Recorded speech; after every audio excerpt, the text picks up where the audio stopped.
Hello friends, today we are going to learn about sentence. সেন্টেন্সের বাংলা অর্থ বাক্য।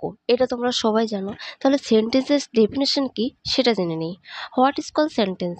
A sentence is a group of words that expresses A complete thought. অর্থাৎ sentence কতগুলো শব্দের সমষ্টি যা একটি সম্পূর্ণ চিন্তাধারা প্রকাশ করে।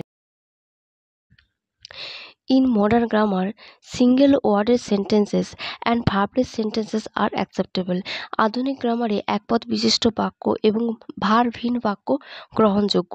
ইংরেজিতে লেখার সময় আমরা ভার্বযুক্ত গ্রুপ অফ ওয়ার্ডস ব্যবহার করি, কিন্তু কথা বলার সময় আমরা একটি মতো ওয়ার্ড বা ভার্ব না বসিয়ে গ্রুপ অফ ওয়ার্ডস দিয়েই সঠিক বাক্য বলতে পারি। উদাহরণস্বরূপ come, look, time, please, why not, etc. একটি সেন্টেন্সকে আমরা সাধারণত দুটি পার্টে ভাগ করতে পারি, সাবজেক্ট বা নাউন পার্ট এবং প্রেডিকেট বা ভার্ব পার্ট।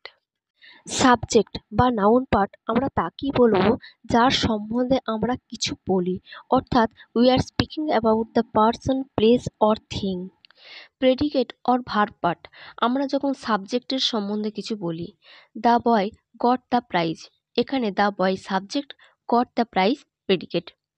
মনে রাখবে, সাবজেক্ট পার্টিতে নাউন, প্রোনাউন অথবা অ্যাডজেক্টিভ সাধারণত থাকে। যেমন a barking dog seldom bites, এখানে a barking dog subject, seldom bites predicate. তাহলে সাবজেক্ট ও প্রেডিকেট কি সেটা ক্লিয়ার হলো। নেক্সট, সেন্টেন্সের ফাংশন অনুযায়ী 5 ভাগে ভাগ করা হয়।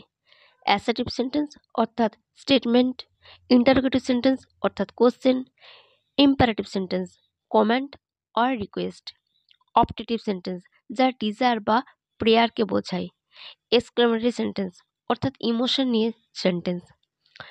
প্রত্যেকটি সেন্টেন্সকে একটি করে এক্সাম্পল দেওয়া হলো। Assertive sentence, I write a letter. Interrogative sentence, does ma eat a mango. Imperative sentence, close the door. Optative sentence, may God bless you. Exclamatory sentence, hurray we have won the match. আমাদের মনে রাখতে হবে, ইংরেজিতে সমস্ত সেন্টেন্সের প্রথম লেটারটি capital letter দিয়ে শুরু হবে এবং অ্যাসার্টিভ, ইম্পারেটিভ, অপটেটিভ সেন্টেন্স শেষ হয় ফুল স্টপ দিয়ে। That's all for today's lesson. In the next class I will provide a detailed video on each part of the sentence. পরের ক্লাসে আরেকটি নতুন ভিডিও নিয়ে আসার চেষ্টা করব।